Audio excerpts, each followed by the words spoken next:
sert le monde? Eh bien, appelez vous rencontrer, vous qui me connaissez ou qui me découvrez. C'est le thème de la vidéo, c'est d'entendre un peu comment, quand nous sommes dans notre quotidien et que nous prenons du temps ou prenons de l'énergie à cultiver ce qui ne va pas ou à entretenir ce qui ne va pas, ne fût-ce que par les informations ou par les gens qui vont pas bien ou par nous-mêmes qui n'allons pas bien, même si clairement ça peut être un constat, donc nous avons nos moments de up, de down, donc on va bien, on va pas bien, le monde il est ce qu'il est, il y a vraiment des choses qui vont très mal, clairement, comme il y en a qui vont très bien. Donc il y a ce mouvement-là de comprendre que, quelle que soit la réalité du moment, c'est-à-dire le monde qui nous entoure, même quand je dis le monde qui nous entoure, c'est aussi nos états d'âme, nos états de fonctionnement dans ce monde, voilà, quel qu'il soit, quand je prends du temps à cultiver ces énergies négatives, eh bien ces énergies négatives-là ne servent absolument pas le monde. Elles ne servent pas le monde, elles ne servent pas la Terre, elles ne servent surtout pas à aller mieux.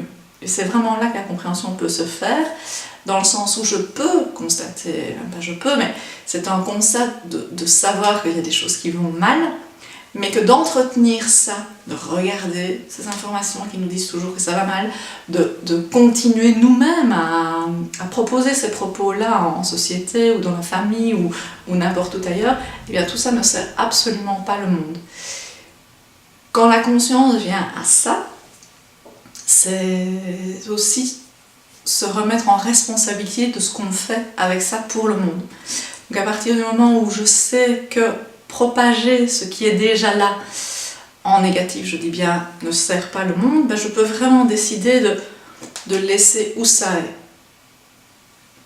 Et donc, à partir de ce moment-là, je peux aussi comprendre que c'est sortir de cette propagation, c'est un peu viral, hein, quand ça va mal on en parle beaucoup, et quand ça va bien on en parle très peu, un peu paradoxal.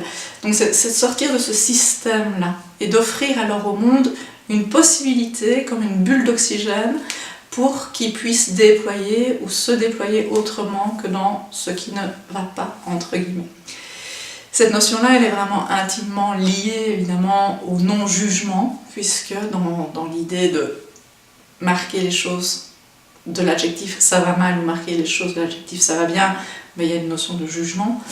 Donc c'est de pouvoir sortir de ce jugement-là en se disant « ça est comme ça est ».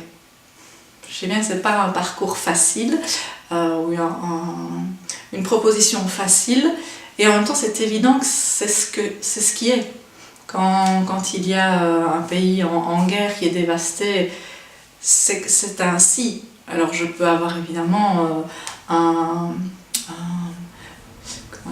ressenti ou une affinité ou une émotion par rapport à cette situation-là, parce que je suis humain et que ça fait partie de ma relation au monde, et en même temps c'est ainsi.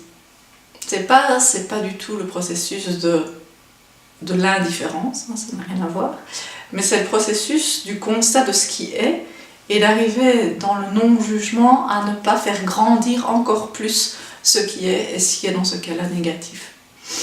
Voilà, c'est ce que j'appelle moi changer de système, donc le système qui dit que tout va mal ou le système qui dit que c'est ainsi.